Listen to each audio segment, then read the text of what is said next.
जय माँ शमशान काली। आप सभी का हमारे चैनल में हार्दिक स्वागत है।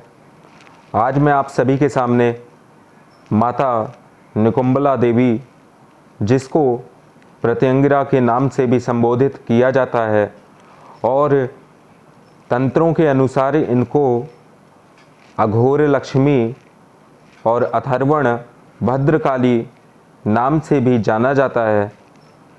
आज मैं माँ के स्वरूप और उनकी साधना के विषय में आपको बताऊंगा। आप सभी इस वीडियो को बिना स्किप किए हुए ध्यान से देखें और वीडियो को ज़रूर लाइक करें और शेयर भी करें। तो आज हम बताने जा रहे हैं निकुंबला देवी के विषय में। जब भगवान नरसिंह और सरभराज आकाश भैरव का आपस में महायुद्ध होने लगा था, तो उस समय दोनों के युद्ध के कारण इस पूरे ब्रह्मांड में बहुत ही उत्पात और हलचल मच गई थी और साथ ही साथ बहुत से ग्रह आपस में टकराने लग गए, नक्षत्र तारे अपने स्थानों से हिलने लग गए, सारा ब्रह्मांड में हाहाकार मच गई थी। जब नरसिंह देवता, जो साक्षात विष्णु अवतार थे, और सरभराज आकाश भैरव, जो साक्षात महादेव के अवतार हैं, तो इस प्रकार इन दोनों की इस महाविनाश को रोकने के लिए देवी देवताओं ने महाशक्ति महादुर्गा का आवाहन किया, जो शिव की अर्धांगिनी है। तो महापार्वती स्वरूपा दुर्गा जी ने अपने यहाँ माँ निकुंबला देवी अर्थात प्रत्यंगिरा का अवतार लिया, जिसमें देवी का मुख सिंह के समान और उनका जो धड़ है वह नारी स्त्री के समान था, और देवी की सहस्त्र भुजाएं और सहस्त्र सिंह मुख थे। तो ऐसा भयानक अवतार लेकर के देवी ने जब रोना प्रारंभ किया, तो उन दोनों की, जो नरसिंह देव थे और सरभराज भैरव था, इस रुदन की आवाज़ को सुनकर वह दोनों स्तब्ध रह गए और इस प्रकार देवी ने उन दोनों की ऊर्जाओं को अपने में समाहित कर लिया। इस प्रकार से यह महाप्रकोप भयंकर उत्पात नष्ट हुआ।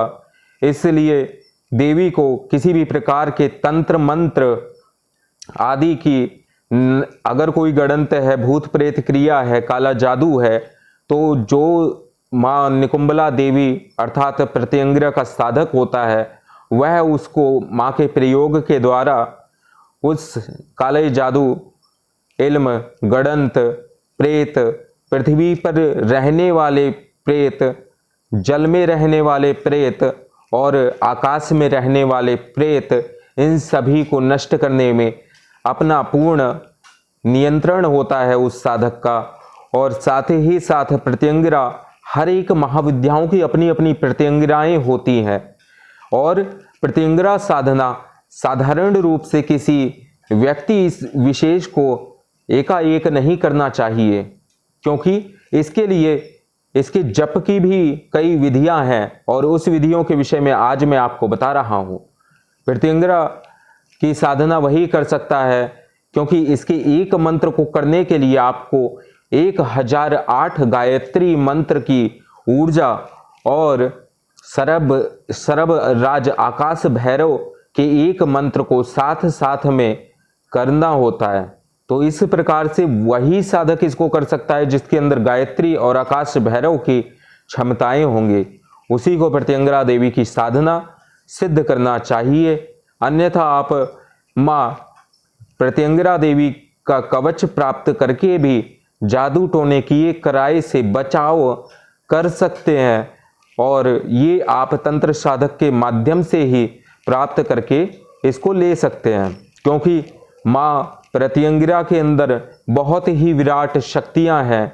वह शक्ति सामान्य साधक झेल नहीं सकता, क्योंकि ये महासुदर्शन चक्र से उत्पन्न हुई शक्ति का ज्वाला रूप है। जिसको निकुंबला देवी कहा जाता है। ये रावण की कुलदेवी थी और भगवान श्री राम से जीतने के लिए इंद्रजीत अर्थात मेघनाद ने हवन के माध्यम से मां निकुंबला देवी को प्रसन्न करने का प्रयास किया था, जिसको जब वह किस स्थान पर बैठा था यह रावण और विभीषण के अतिरिक्त और कोई भी नहीं जानता था। तो इस विषय में भगवान श्री राम को विभीषण ने जब बताया तो हनुमान जी उस स्थान पर पहुंचकर उस इंद्रजीत के यज्ञ को भंग किया, जिससे कि वह निकुंबला देवी का यज्ञ उसका पूर्ण ना हो पाए और वह उस पर विजय प्राप्त की जा सके।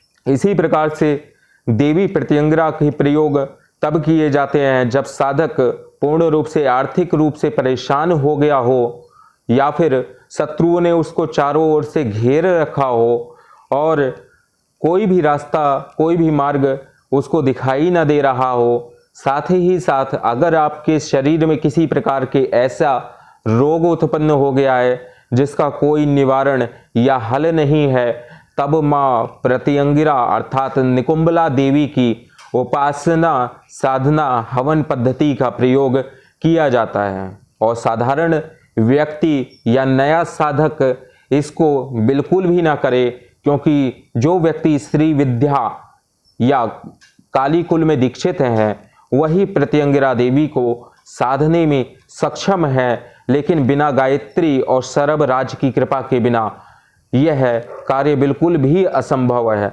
इसलिए प्रत्यंगिरा देवी एक प्रचंड शक्ति का ज्वाला रूप है और जो कार्तिवीर्यार्जुन सहस्त्र बाहु था वह भी मां प्रत्यंगिरा का ही साधक था, जिसके बल पर उसने रावण को बंदी बना लिया था। तो आज आपको हमने देवी प्रत्यंगिरा अर्थात निकुंबला देवी के विषय में बता दिया है। इनका जप सिद्धि किस प्रकार से होगी, इसकी अधिक जानकारी के लिए आप सभी हमें व्हाट्सएप पर संपर्क करके जान सकते हैं और उसके बाद समय लेकर हमसे बात भी कर सकते हैं। आज के लिए बस इतना ही। जय मां शमशान काली।